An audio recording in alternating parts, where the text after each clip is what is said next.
Theory of demand. Clear? सबसे पहले demand की डेफिनेशन लिखेंगे, फिर पूरा कंसेप्ट अंडरस्टैंड करेंगे। लिखिए, it is an ability, it is an ability and desire to have a commodity, and desire to have a commodity at a given price, at a given price during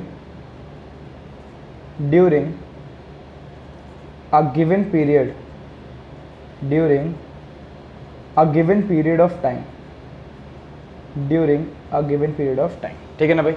आइए समझते हैं। भी मैंने जो definition लिखी इसका मतलब क्या है, ठीक है?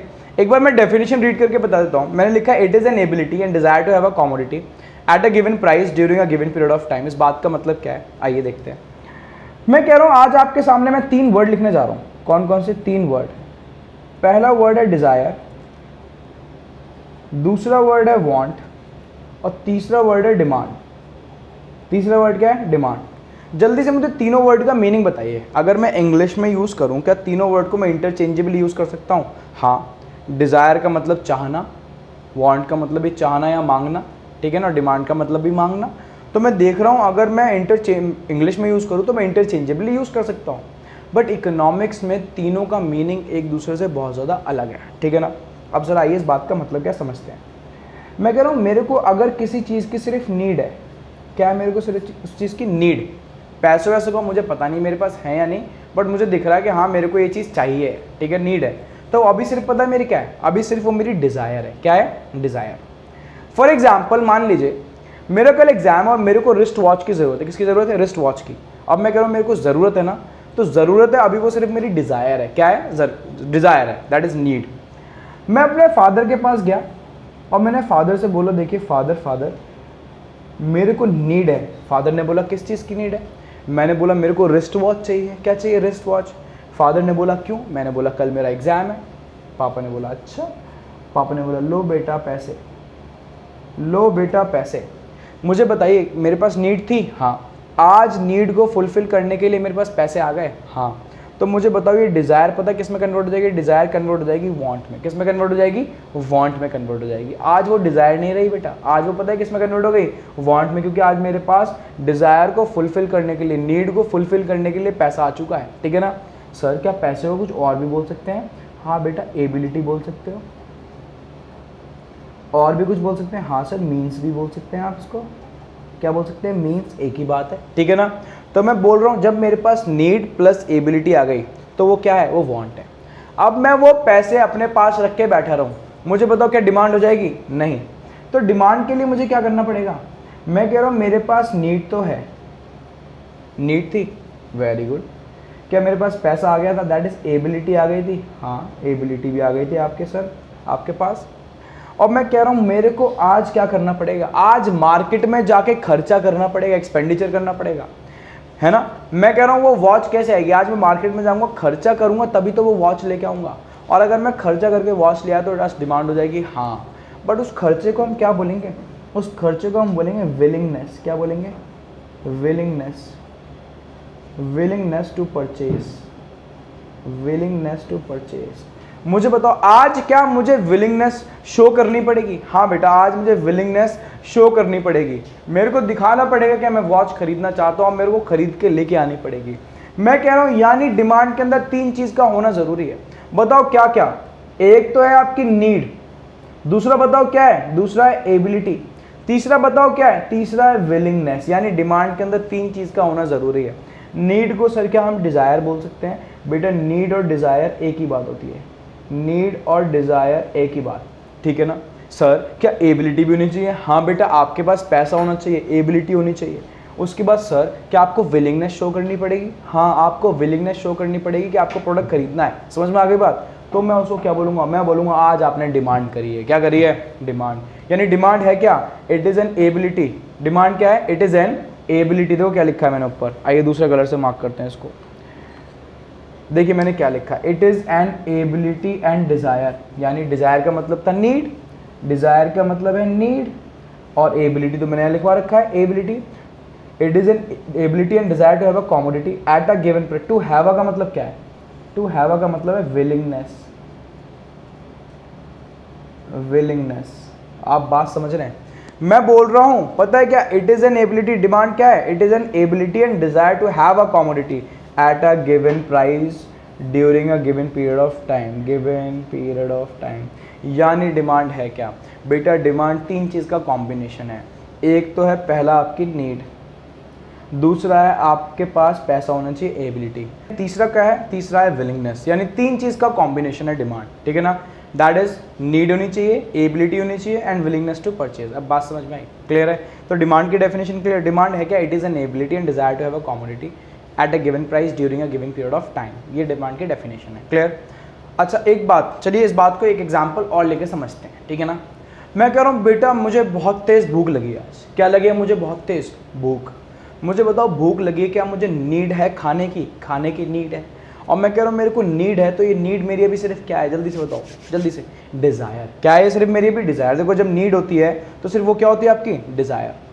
आज मुझे एक बर्गर दिख गया बेटा। क्या दिख गया? बर्गर। और मुझे भूख लगी हुई है बहुत तेज़, ठीक है ना? और मैंने अपनी पॉकेट चेक करी, एकदम से पॉकेट चेक करी, और पॉकेट में से 500 का नोट निकल के आ गया।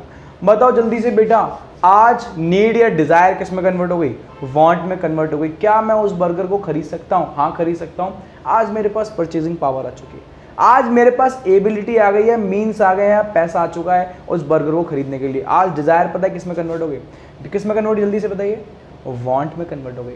मैं उस 500 रुपये के नोट को पकड़ के बैठा रहा हूँ, मैं कह रहा हूँ मेरा मन नहीं है खरीदने का, मैं नहीं खरीद रहा, 500 रुपये खर्च हो जाएंगे, ये हो जाएगा, वो हो जाएगा। क्या डिमांड हो जाएगी? नहीं। मैं कह रहा हूँ डिमांड के लिए मेरे को क्या करना पड़ेगा? मेरे को जाना पड़ेगा शॉप पे और मेरे को एक मैक वेजी बर्गर खरीदना पड़ेगा और खाना पड़ेगा। दैट इज़ मेरे को पता है क्या शो करनी पड़ेगी? विलिंगनेस, कि मैं वो बर्गर खरीदना चाहता हूँ। विलिंगनेस शो करनी पड़ेगी। जैसे मैंने विलिंगनेस शो करी तो वांट किस में कन्वर्ट हो जाएगी? वांट कन्वर्ट हो जाएगी डिमांड में। अब बात समझ में आ रही है आपको, ठीक है ना? तो मैं बोल सकता हूँ डिमांड क्या है? It is an ability and desire to have a commodity at a given price during a given period of time. Clear? तो आइए नेक्स्ट टॉपिक पढ़ते हैं डिमांड के अंदर, ठीक है ना? मैं कह रहा हूँ बेटा डिमांड आप मेरी तरह पढ़ेंगे, आपकी बुक के अकॉर्डिंग नहीं पढ़ेंगे, ठीक है ना? क्लियर? इस बात का मतलब क्या आपको धीरे धीरे समझ में आ जाएगा जब मैं आपको पढ़ाऊंगा। आइए लिखिए नेक्स्ट टॉपिक की हेडिंग डालिए। हेडिंग डालिए, लिखिए law of demand. Law of demand, law of demand, ठीक है ना? लिखिए मेरे साथ, बुलेट पॉइंट बनाइए।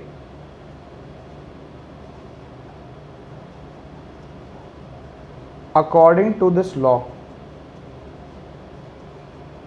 according to this law, comma, there is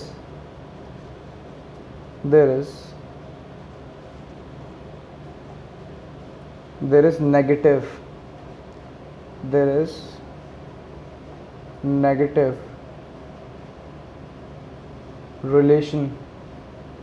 relationship between price and quantity demanded, quantity demanded, comma करके लिखिए ceteris paribus, ceteris paribus, ठीक है ना? आइए बुलेट पॉइंट चेंज करिए, लिखिए in other words,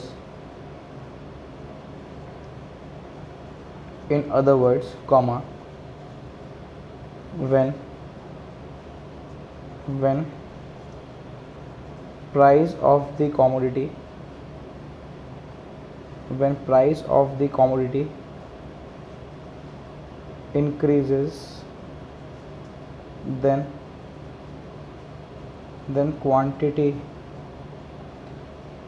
quantity demanded,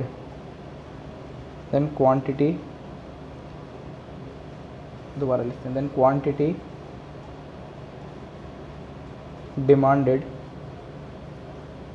decreases, or when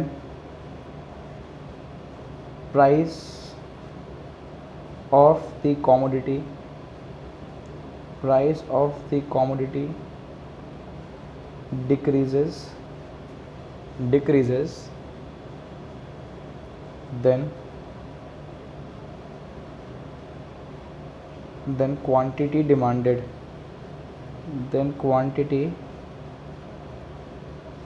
decreases, then quantity demanded increases, comma, other factors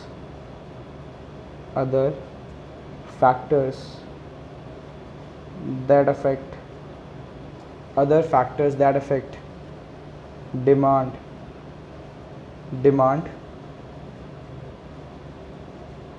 remains constant.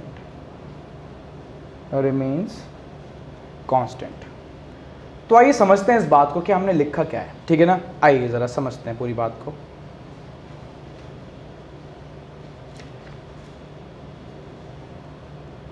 सुनिए भाई, आज हम पढ़ने जा रहे हैं लॉ ऑफ डिमांड। क्या पढ़ने जा रहे हैं? Law of demand. अब लॉ ऑफ डिमांड क्या बोलता है? लॉ ऑफ डिमांड जो बात बोलता है बेटा वो आपको ऑलरेडी पता है, ठीक है ना। आप ऑलरेडी अवेयर हैं कि लॉ ऑफ डिमांड बोलता क्या है। देखिएगा इस बात का मतलब क्या है, समझिए। मैं कह रहा हूँ मुझे आप बताइए, आप लोग ही बताइए, अगर किसी कमोडिटी का प्राइस इंक्रीज होगा तो डिमांड पे क्या फ़र्क पड़ेगा? बताइए। क्या क्वांटिटी डिमांडेड डिक्रीज हो जाएगी? हाँ सर, लोग कम खरीदेंगे सामान को। और अगर सामान सस्ता हो जाएगा तो सर लोग ज़्यादा खरीदेंगे डिमांड को। यानी प्राइस और डिमांड में कौन सी रिलेशनशिप है? Negative relationship. कौन सी रिलेशनशिप है? Negative. Price increase demand decrease, price decrease demand increase, यानी प्राइस और डिमांड में कौन सी रिलेशनशिप है? Negative relationship. बेटा जब फ्लिपकार्ट पे सेल चलती है तो क्या आपने देखा सामान बहुत ज़्यादा सेल होता है? दैट इज़ प्राइस कम है, सेल का मतलब प्राइस कम, डिमांड क्या है? बहुत ज़्यादा। अब जब चीज़ें महंगी मिलती हैं तो लोग डिमांड कम करते हैं। यानी हो क्या रहा है मार्केट के अंदर? जब चीज़ें महंगी मिलती हैं तो लोग डिमांड कम कर रहे हैं, जब सस्ती मिलती हैं तो लोग डिमांड ज़्यादा कर रहे हैं। दैट इज़ प्राइस और क्वांटिटी डिमांडेड में नेगेटिव रिलेशनशिप होती है। ये कौन बोलता है? ये बोलता है law of demand. Law of demand बोलता है according to this law there is negative relationship between price and quantity demanded. Price और क्वांटिटी डिमांडेड के बीच में कौन सी रिलेशनशिप है? Negative. In other words we can say that when price of the commodity increases then quantity demanded decreases, or when price of the commodity decreases then quantity demanded increases. Hence we can say that there is negative relationship between price and quantity demanded. ये कौन बोलता है? ये law of demand बोलता है। कौन बोलता है? Law of demand. अब कब बोलता है? when other factors that affect demand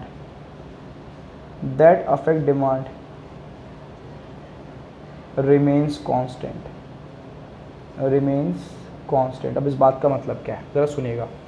मैं कह रहा हूं आपको ये बात तो समझ में आ गई कि प्राइस और डिमांड में कौन सी रिलेशनशिप होती है? नेगेटिव रिलेशनशिप होती है। बट ये कब होती है?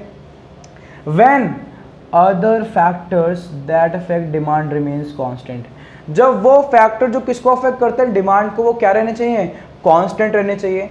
तभी नेगेटिव रिलेशनशिप एग्जिस्ट करेगी प्राइस और क्वांटिटी डिमांडेड के अंदर। समझ में आ रही बात? इस बात का मतलब क्या है? क्या डिमांड को सिर्फ प्राइस अफेक्ट करता है? नहीं, बहुत सारे ऐसे फैक्टर्स हैं जो किसको अफेक्ट करते हैं? डिमांड को अफेक्ट करते हैं। अभी सारे के सारे फैक्टर्स आने जा रहे हैं, हम आगे पढ़ेंगे सारे के सारे फैक्टर्स, ठीक है ना। आएगा price of the related commodity, आएगा इनकम ऑफ द कंज्यूमर, आएगा टेस्ट एंड प्रेफरेंसेस, आएंगे बहुत सारे फैक्टर जो डिमांड को अफेक्ट करेंगे। हम मान के चल रहे हैं, हमारी अजम्पशन है, हमारी अजम्पशन क्या है? Other factors that affect demand remains constant. वो फैक्टर जो डिमांड को अफेक्ट करते हैं वो क्या रहने चाहिए? सारे के सारे फैक्टर्स क्या रहने चाहिए? कांस्टेंट रहने चाहिए। बात समझ में आई? तभी कौन सी रिलेशनशिप एग्जिस्ट करेगी? तभी नेगेटिव रिलेशनशिप एग्जिस्ट करेगी between price and quantity demanded. Sorry ये लाइन तो बहुत लंबी हो गई। Other factors that affect demand remains constant, ये लाइन तो बहुत लंबी है बेटा। आप इसकी जगह सिर्फ दो वर्ड भी लिख सकते हैं, दैट इज सेटेरस पैरिबस। सेटेरस पैरिबस।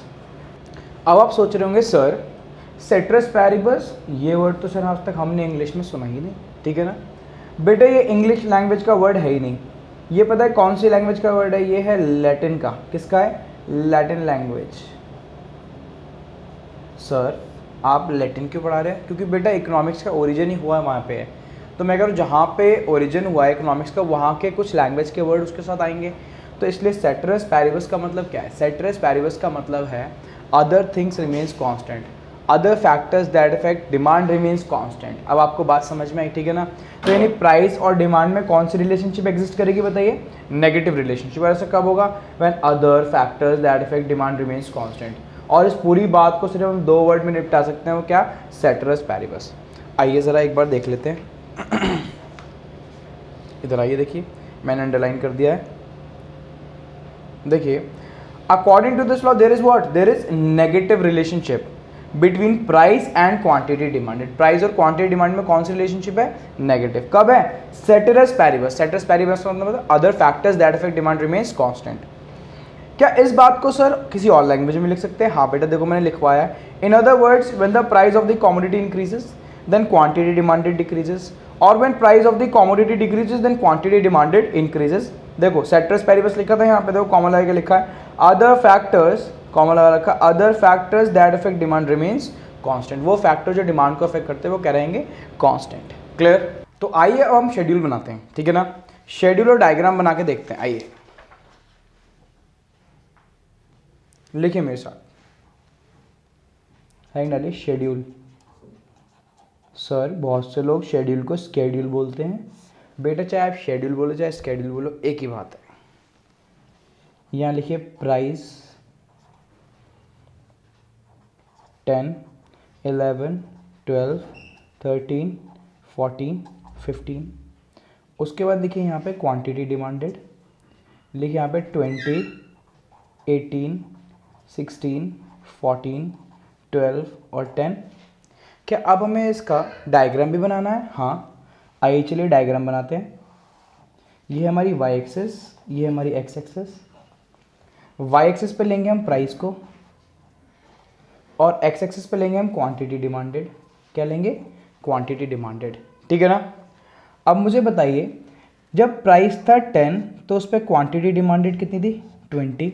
मान लीजिए यहाँ पे है 10, ये है 10 और ये है 20, ये है हमारा पॉइंट ए। उसके बाद मुझे बताइए प्राइस कहाँ तक इंक्रीज़ हो गया, 15 तक। उस पर मुझे बताइए डिमांड कितनी हो गई, डिमांड हो गई 10। मान लीजिए यहाँ पे 15 और ये है 10, ये है हमारा पॉइंट बी, ये है हमारी 15, ये है हमारा 10। अब अगर मैं इन दोनों पॉइंट्स को ज्वाइन कर दूँ तो क्या हमें हमारा डिमांड कर्व मिल जाएगा, हाँ। ये क्या है, D D is a demand curve. Sir क्या डिमांड कर्व डाउनवर्ड स्लोपिंग है, हाँ बेटा डिमांड कर्व कैसा है, डाउनवर्ड स्लोपिंग। कैसा है, डाउनवर्ड स्लोपिंग। अब आप सोच रहे होंगे कि डाउनवर्ड स्लोपिंग का मतलब क्या है। डाउनवर्ड स्लोपिंग का मतलब है क्या ऐसे डिमांड कर्व ऊपर से नीचे आ रहा है, हाँ देखिए डिमांड कर्व ऊपर से नीचे आ रहा है, ठीक है ना। तो मैं बोल सकता हूँ अगर प्राइस मुझे बताइए 10 से कितना हो गया, 15, तो डिमांड 20 से कितनी हो जाएगी, डिमांड 20 से हो जाएगी 10। अब बात समझ में आ गई। तो पहले हम थे पॉइंट ए पे, आज हम कहाँ पे आ जाएंगे, हम आ जाएंगे पॉइंट बी पे। क्लियर है, आपको बात समझ में आ गई। तो यानी हमने पहले क्या लिखा, हमने पहले पूरा लॉ ऑफ डिमांड लिखा। क्या लिखा, law of demand. According to this law there is what, there is negative relationship between price and quantity demanded, ceteris paribus. In other words, we can say that when price of the commodity increases then quantity demanded decreases, or when price of the commodity decreases then quantity demanded increases. कब, other factors that affect demand remains constant। और इसी बात को फिर हमने किससे दिखाया, हमने दिखाया शेड्यूल से और डायग्राम से। सर क्या इसके ऊपर कुछ क्वेश्चन आ सकता है, हाँ बेटा क्वेश्चन आ सकता है, बट एक क्वेश्चन लिख लीजिए जल्दी से। क्वेश्चन लिखिए, explain law of demand, explain law of demand with the help of schedule and diagram. ठीक है ना। क्या ऐसा क्वेश्चन सर 3 या 4 नंबर में आता है, हाँ बेटा ऐसा क्वेश्चन 3 या 4 नंबर में आ जाता है। ठीक है ना। तो इसके अंदर जिस तरीके से मैंने लिखवाया है आपको वैसे ही लिखना है, आपको दोनों बुलेट पॉइंट्स लिखने हैं, शेड्यूल बनाना है और डायग्राम बनाना है।